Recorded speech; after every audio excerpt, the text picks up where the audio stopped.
Welcome to Illuminati Silver. We tell the truth about silver. Today is Saturday the 5th of March 2022 and we're publishing our gold and silver weekly update for the week ending the 4th of March.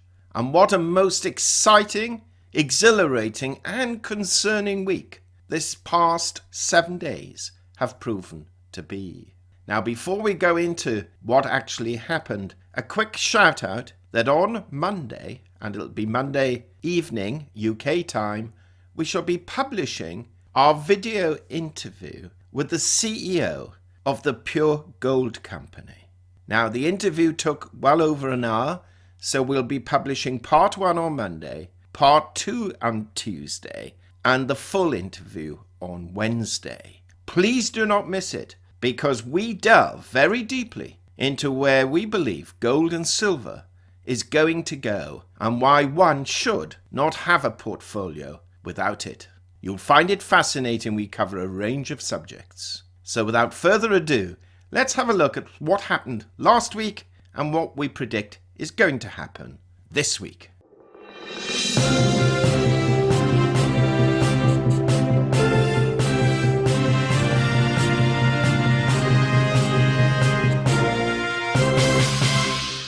Gold rose $82 last week, yes, $82, rising from $1,889 to $1,971, having hit a high of $1,971 and a low of $1,889, a rise of 4.3%.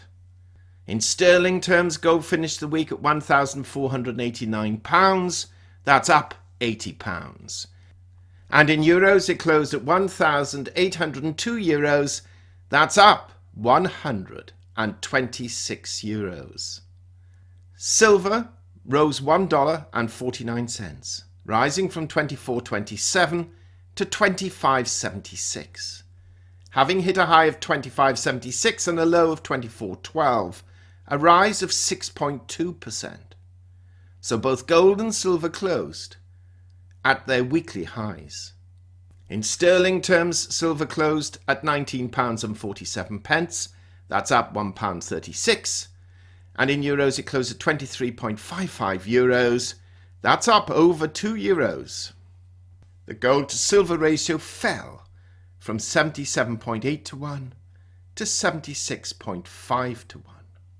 Bitcoin also fell $167 and currently stands at $39,090, though it was higher earlier in the week by quite a few $1,000s.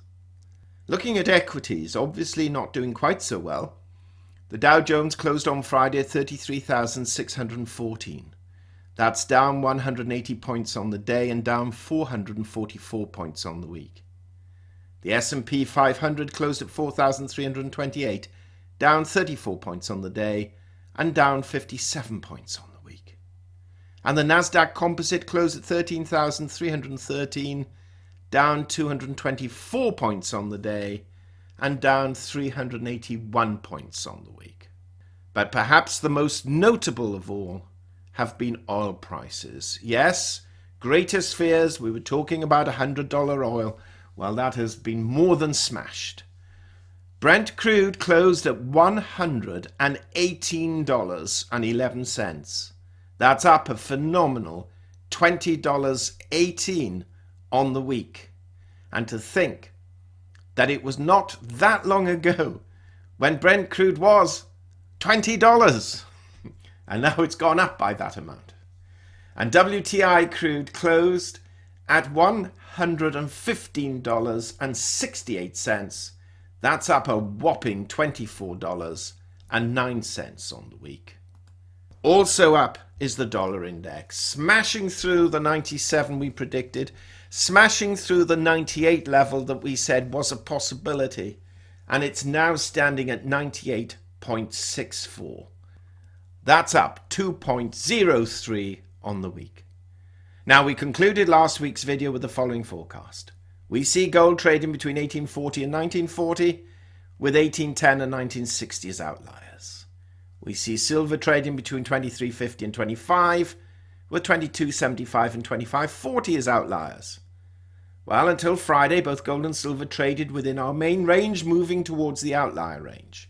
However, on Friday, because of an escalation in the Russia-Ukraine conflict, we saw both gold rise $11 above our predicted peak and silver 36 cents above, both closing at their high for the week. The difference between gold's high and low was $82, and silver's difference was $1.64, the highest for both for some considerable time.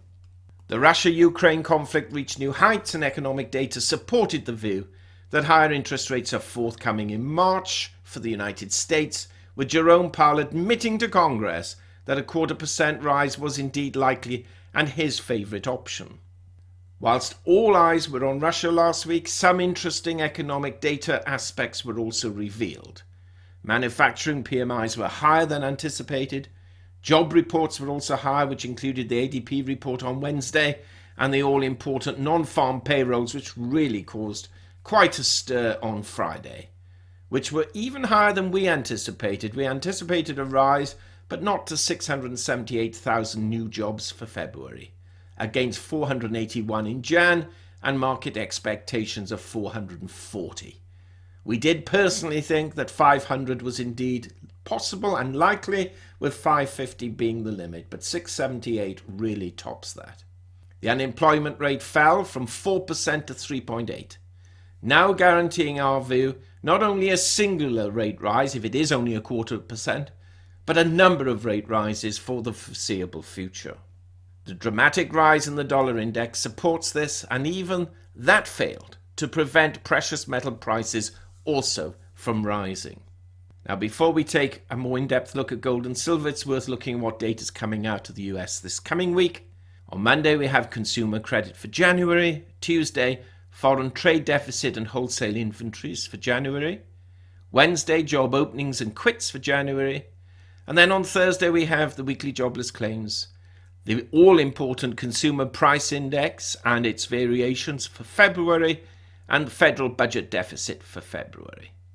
And then on Friday, the UMich Consumer Sentiment Index for March and 5-year inflation expectations preliminary for March. So in reality, the CPI figures on Thursday will attract all of the attention as far as economic data is concerned.